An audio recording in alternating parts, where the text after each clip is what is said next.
What is the importance of a trust account?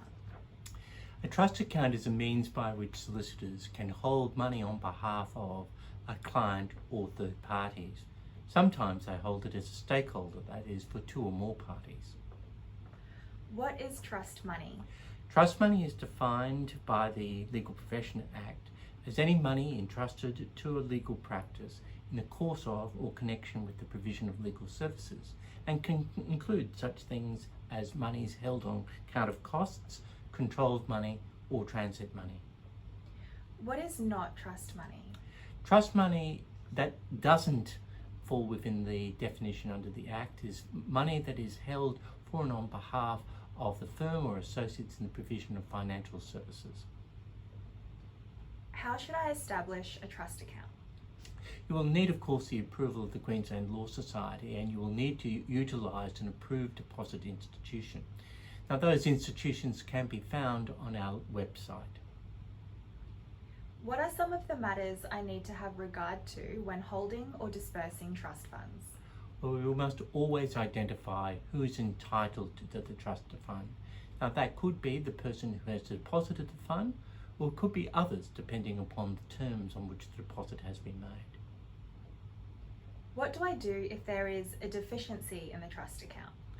Well, we're not permitted to have a deficiency in our trust account without reasonable cause.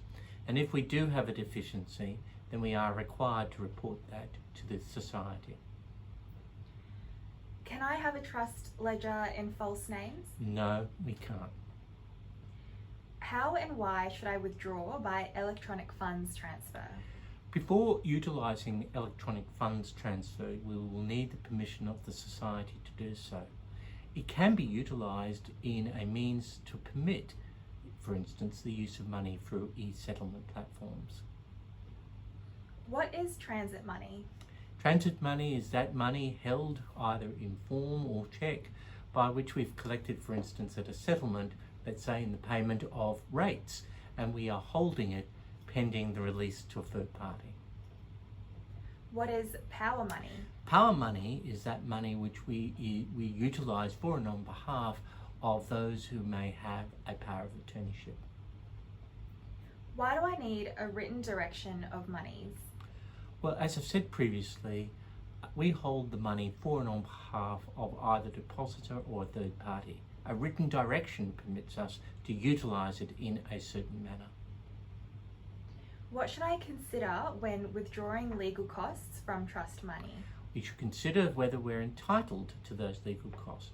Normally we will have issued a bill to the client, or we will have obtained an authority to disperse.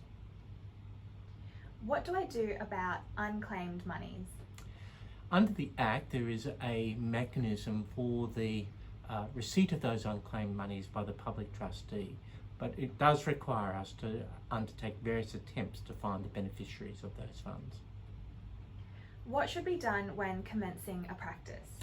We should advise the society of the commencement of the practice. We should determine who we are intending to appoint as our approved deposit institution holder, and we should commence by collecting together necessary aspects such as trust account receipts, trust account checks, and the preparation of ledgers.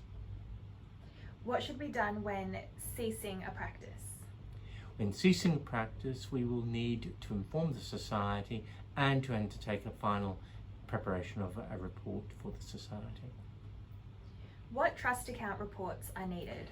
Normally we will have an examiner's report, that's an external examiner, and we should also prepare our monthly reconciliation statements.